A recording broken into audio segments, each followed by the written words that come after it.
नमस्कार फ्रेंड, आप सभी का एक बार फिर से स्वागत है। फ्रेंड्स, आज बातें कुछ बैंकिंग की।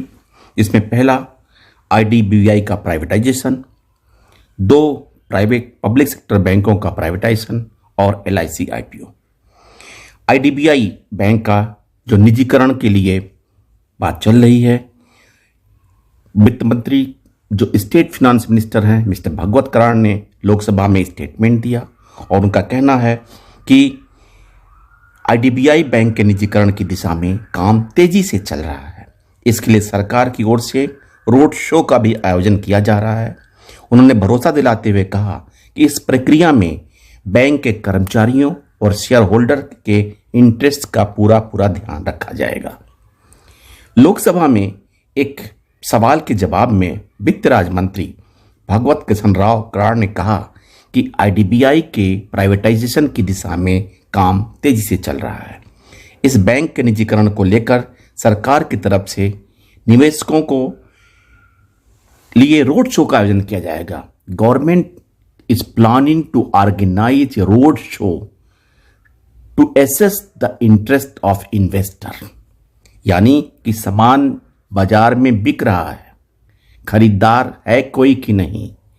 प्रश्न इस बात का उठता है कि क्या यह छोटा मोटा चीज है जो रोड शो करके सरकार इसको बेचने जा रही है।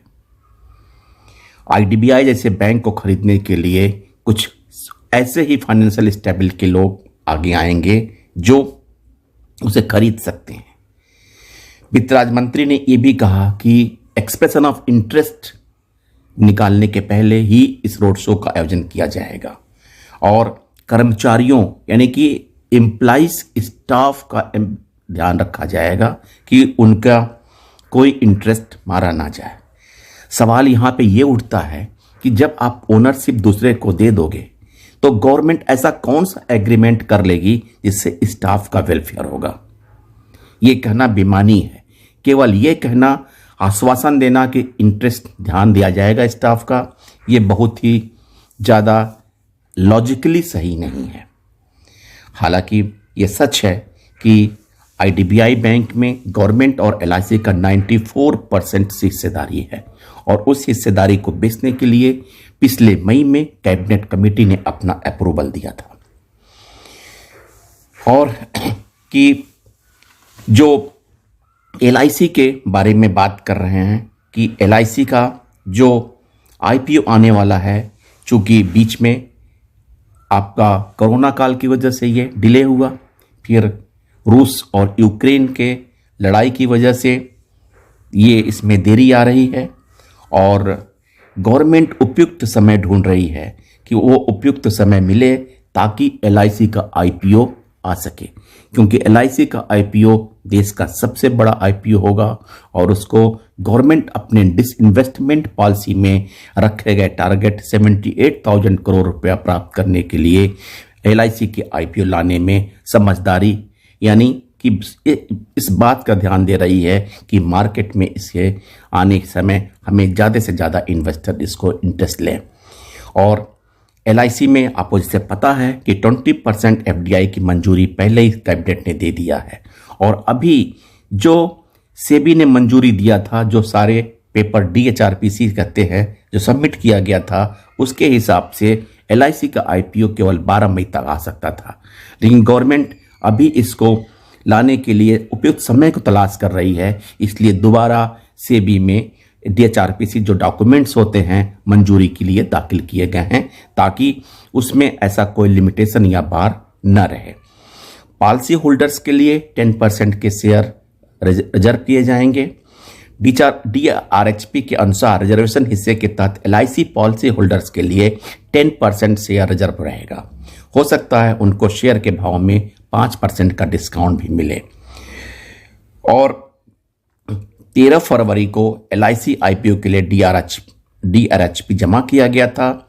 इस समय शेयर बाजार में भारी उठापटक है, ऐसे में सरकार इंतजार करना चाहती है जिससे आईपीओ को बम्पर सफलता मिले। वैसे बता दूं कि दिसंबर तिमाही में एलआईसी का नेट प्रॉफिट बढ़कर 234.9 करोड़ हो गया। दिसंबर 2020 में कंपनी का नेट प्रॉफिट महज 90 लाख था। फर्स्ट ईयर प्रीमियम बढ़कर 8,748 करोड़ पर पहुंच गया है, जो दिसंबर 2020 के तिमाही के जो 7,957 करोड़ था। फ्रेंड्स, इसके बाद पब्लिक सेक्टर बैंक की बात आती है कि पब्लिक सेक्टर बैंक के जो प्राइवेटाइजेशन की बात चल रही है उसमें सेंटर ने कहा है to expedite process to privatise two public sector banks. The union ministry is set to accelerate the process to privatise two state run lenders. The ministry will soon seek the cabinet approval to amend the banking regulation act 1949। दो प्रमुख बातें हैं जो बदलाव के लिए हैं। पहला, the ministry will soon the proposed change could include the removal of 20% limit on foreign investment in public sector banks in these two banks.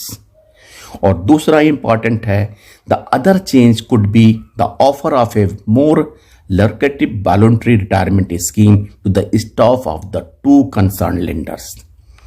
जैसा कि आपको पता है कि अभी गवर्नमेंट ने, कैबिनेट ने इस पर मुहर नहीं लगाया है कि कौन से बैंक वो दो हैं, लेकिन एक्सपेक्टेशन और नीति आयोग के रिकमेंडेशन के हिसाब से सेंट्रल बैंक ऑफ इंडिया और इंडियन ओवरसीज बैंक है।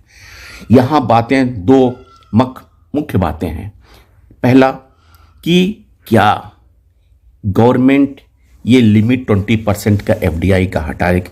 दूसरा, क्या स्टाफ के क्या होगा, स्टाफ को वीआरएस स्कीम आएगी, लेकिन ये यूजफुल केवल +55 ईयर्स वाले लोगों को होगा। लेकिन जो व्यक्ति, जो स्टाफ अंडर 50 है, जिसको अभी और कहीं बाहर नौकरी के चांसेस, एम्प्लॉयमेंट के चांसेस नहीं हैं, वो अपना बैंक छोड़ के कहाँ जाएगा।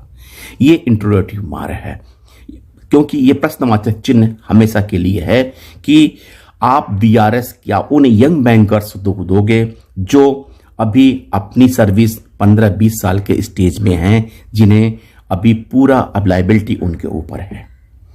दूसरी बातें, उन पेंशनर या रिटायरीज का क्या होगा ओनरशिप चेंज होने के बाद, क्योंकि गवर्नमेंट का डिसाइड किया है the centre will hold at least a 26% stake in these two lenders for the initial few years. 26% के स्टेक पे आप कौन सी बातें मनवा पाओगे। उन पेंशनर का क्या होगा, क्या वो रिटायरीज पेंशनर का पेंशन प्राइवेट बैंक देगी? वो जो सुविधाएं थोड़ी बहुत आप रिटायर्ड ऑफिसर्स को देते हो, क्या वो दोगे? इन सब बातों के लिए प्रश्नवाचक चिन्ह है। यूनियन का जोर कितना चल पाता है ये कहना बड़ा मुश्किल है, क्योंकि गवर्नमेंट डी इन्वेस्टमेंट के पॉलिसी पे कंटिन्यू कर रही है और 3 बैंक, आईडीबीआई, फिर उसके बाद 2 पब्लिक सेक्टर बैंक, फिर एक जनरल इंश्योरेंस कंपनी और फिर एलआईसी का आईपीओ। आने वाले दिन फाइनेंशियल सेक्टर के लिए बहुत अच्छे नहीं कहे जा सकते। थैंक यू फ्रेंड्स, नमस्कार। फिर अपडेट के साथ मिलते हैं, तब तक के लिए थैंक यू।